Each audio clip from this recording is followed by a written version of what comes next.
Pemirsa, mulai hari ini 1 Juli 2020, iuran BPJS Kesehatan peserta mandiri resmi naik. Kenaikan iuran BPJS Kesehatan harus disertai dengan layanan yang memadai.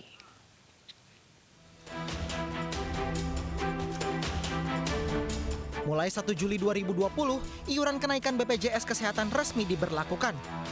Kenaikan ini tertuang dalam Peraturan Presiden Nomor 64 Tahun 2020 tentang perubahan kedua atas Peraturan Perpres Nomor 82 Tahun 2018. Perpres ini diteken Presiden Joko Widodo pada Mei lalu. Kenaikan iuran BPJS ini untuk menjaga kualitas dan kesinambungan program jaminan kesehatan. Iuran BPJS Kesehatan bagi peserta kelas 1 naik dari Rp80.000 menjadi Rp150.000 per bulan. Peserta kelas 2 naik dari Rp51.000 menjadi Rp100.000 per bulan. Sementara iuran peserta kelas 3 segmen peserta pekerja bukan penerima upah dan peserta bukan pekerja jadi Rp42.000 per bulan. Sementara itu, Yayasan Lembaga Konsumen Indonesia atau YLKI meminta pihak manajemen BPJS Kesehatan untuk mereformasi layanan kesehatan di setiap badan dan lembaga kesehatan kepada pasien dan calon pasien menyusul naiknya iuran BPJS Kesehatan mulai 1 Juli. Bahwa pasien BPJS ditolak oleh rumah sakit dengan alasan-alasan yang tertentu seperti ruangan penuh ataupun alat-alat kesehatan yang ada tidak ada. Jadi dengan iuran kesehatan yang sudah dinaikkan, maka wajib hukumnya bagi BPJS Kesehatan dan mitranya untuk menjaga pelayanan kepada pasien ataupun calon pasien. Dan untuk menangani beban keuangan BPJS Kesehatan, YLKI meminta kepada manajemen untuk meningkatkan jumlah kepesertaan dari sejumlah perusahaan yang melanggar peraturan lantaran masih banyak yang tidak mendaftarkan karyawannya pada jaminan sosial kesehatan ini. Tim Liputan iNews melaporkan. Terkait dengan kenaikan iuran BPJS Kesehatan, kami hadirkan cuplikan dialog dengan Kepala Humas BPJS Kesehatan Iqbal Anas Ma'ruf dalam program iNews sore hari ini. Secara momentum dan angka?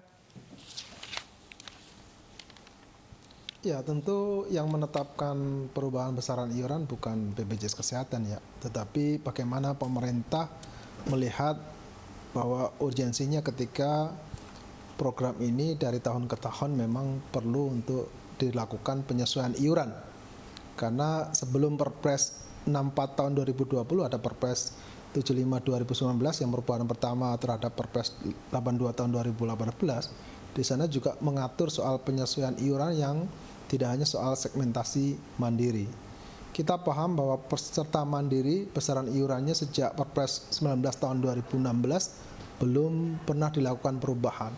Sementara kita bisa melihat dari tahun ke tahun bahwa biaya manfaat yang dibayarkan dari semua iuran yang dikumpulkan belum mencukupi. Kalau kita masih dengan parameter besaran iuran sebelum Perpres 75 2019, mau 100% pun tetap tidak mencukupi untuk membayar biaya manfaat yang dikeluarkan oleh BPJS Kesehatan.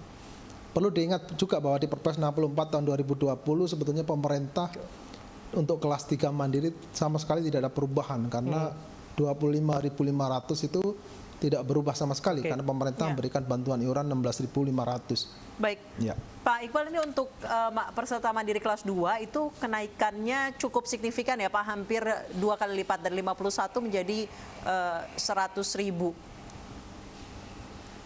Subsidinya, sistem subsidinya kalau kita melihat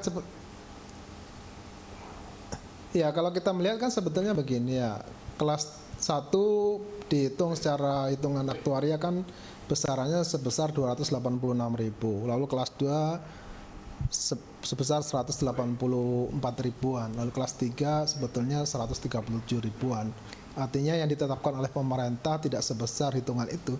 Kenapa bisa begitu? Karena memang ada segmentasi yang lain yang mendukung program ini. Karena kita tidak bisa parsial bicara tentang iuran yang ditetapkan dalam program jaminan kesehatan nasional. Baik, Pak Iqbal, pada Januari lalu sempat pada awal tahun ini iuran BPJS sempat naik walaupun akhirnya dianulir. Ada beberapa peserta yang sudah membayarkan selama beberapa bulan, kemudian kelebihannya itu dikonversi jadi diperpanjang bulannya.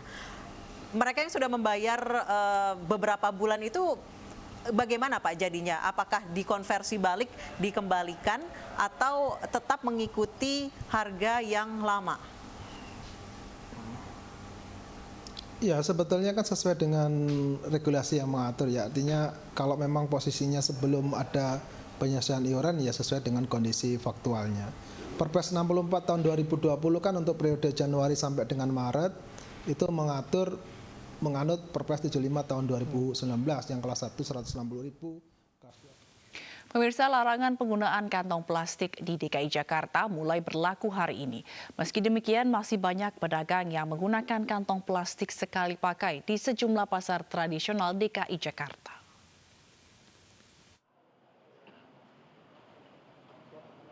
Pemerintah Provinsi DKI Jakarta menyampaikan aturan larangan penggunaan kantong plastik sekali pakai mulai hari ini.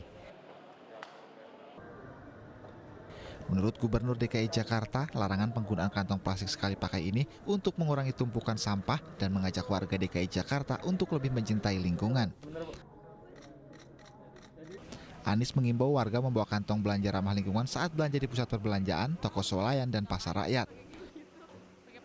Peraturan Gubernur nomor 142 tahun 2019 mengatur tentang kewajiban penggunaan kantong belanja ramah lingkungan pada pusat perbelanjaan dan toko swalayan serta pasar rakyat. Gubernur Anies Baswedan juga menjelaskan akan ada sanksi apabila pusat pertokoan melanggar aturan tersebut. Sanksi berupa peringatan tertulis hingga bayar denda 25 juta rupiah. Dari Jakarta, Tim Liputan iNews melaporkan.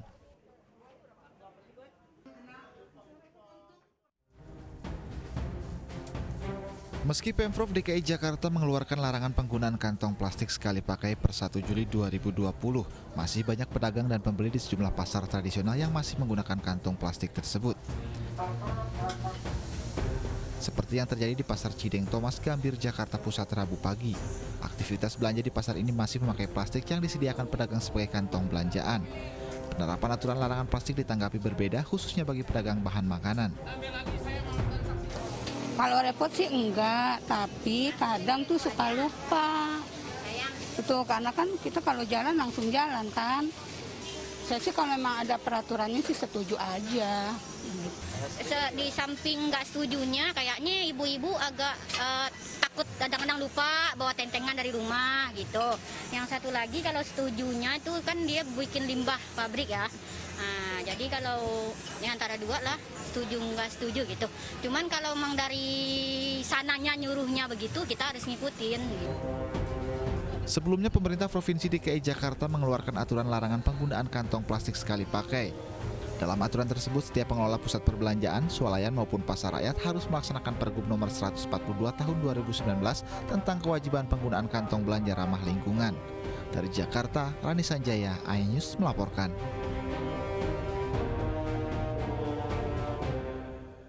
Nah pemirsa, informasi tadi sekaligus menutup jumpa kita dalam iNews malam kali ini. Akhirnya saya, Fazila Kairunisa, dan kerabat kerja yang bertugas undur diri. Terima kasih dan sampai jumpa.